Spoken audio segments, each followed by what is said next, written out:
રાણકી વાવમાં લગભગ 800 કરતાં વધુ શિલ્પો કંડારાયેલા છે, પરંતુ મોટા ભાગના શિલ્પો ભગવાન વિષ્ણુના દશાવતારની કથા કહે છે.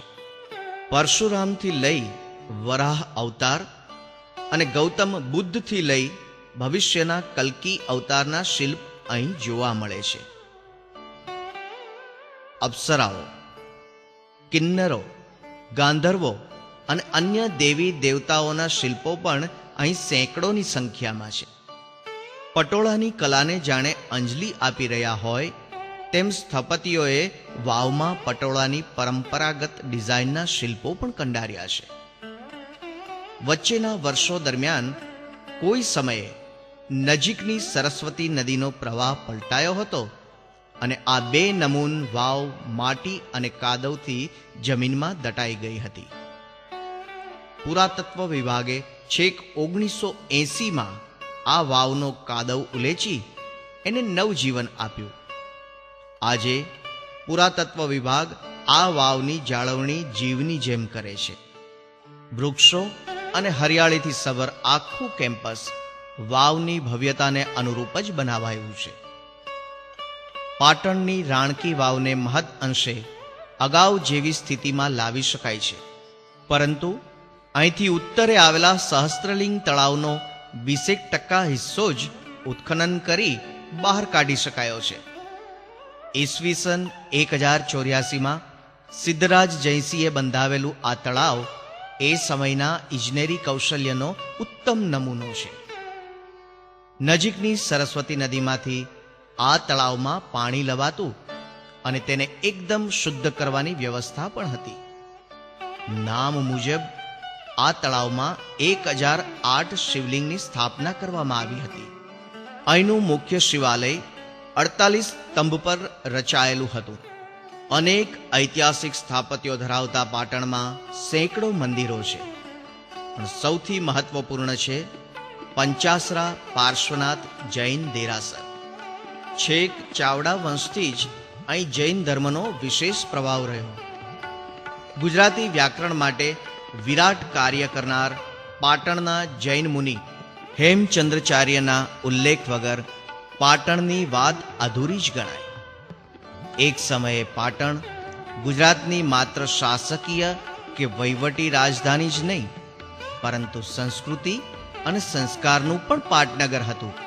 હેમચંદ્રાચાર્યનો વ્યાકરણનો ગ્રંથ સંપૂર્ણ થયો ત્યારે એ ગ્રંથની હાથી પર સવારી નીકળી હતી અને આખા પાટણમાં ફરી હતી. તેમાં હેમચંદ્રાચાર્ય સાથે સૌથી આગળ ચાલવામાં રાજા સિદ્ધરાજ જયસિંહ પણ હતા.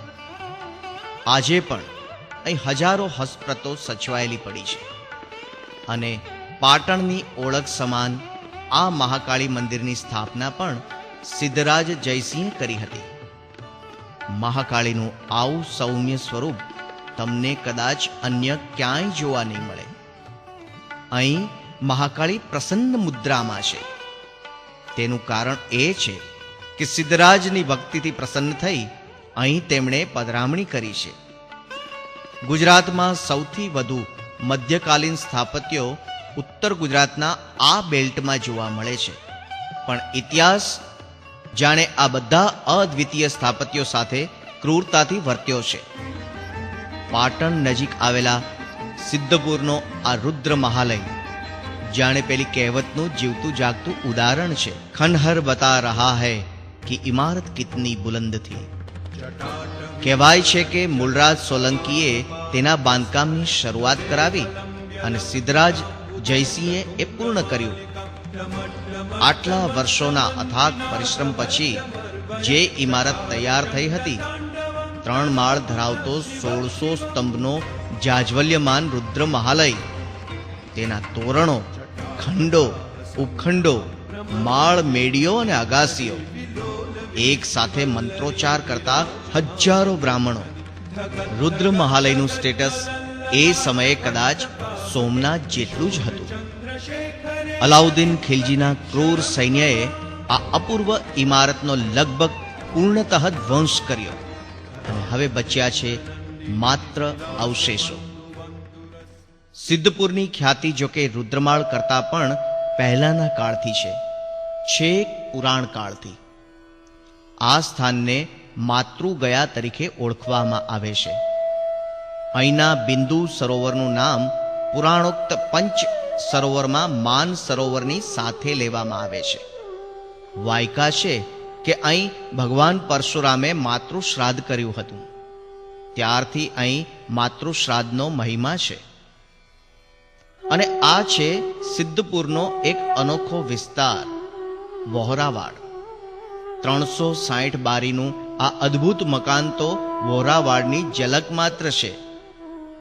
લાકડાના પિલર પર બનેલા અને અદ્વિતીય બાંધણી ધરાવતા વહોરાવાડની શેરીઓ જાણે પેરિસને પણ શરમાવે એવી છે. તેના વિશિષ્ટ આર્કિટેક્ચરના કારણે ઘણા પર્યટકો ખાસ આ વિસ્તારની મુલાકાત લેવા આવે છે. એટલું જ નહીં, આર્કિટેક્ચરના વિદ્યાર્થીઓ પણ આ વિસ્તારની મુલાકાતે નિરંતર આવતા રહે છે. સિદ્ધપુરથી અમારી સફર છે જૈન તીર્થ તારંગા તરફ. રમણીય પહાડ પર આવેલું તારંગાના મંદિરનું શિખર જૈન મંદિરમાં સૌથી ઊંચું ગણાય છે. તેની સ્થાપનાનો યશ રાજા કુમારપાળ સોલંકીને આપવો પડે. હેમચંદ્રાચાર્યની પ્રેરણાથી કુમારપાળે જૈન ધર્મ અંગીકાર કર્યો અને તેમની જ પ્રેરણાથી તેમણે આ પહાડ પર જૈન ધર્મના દ્વિતીય તીર્થંકર અજીતનાથને સમર્પિત મંદિર બનાવ્યું. 12મી સદીમાં બનેલા આ મંદિરને પણ અલાઉદ્દીન ખિલજીએ ખતમ કરી નાખ્યું હતું.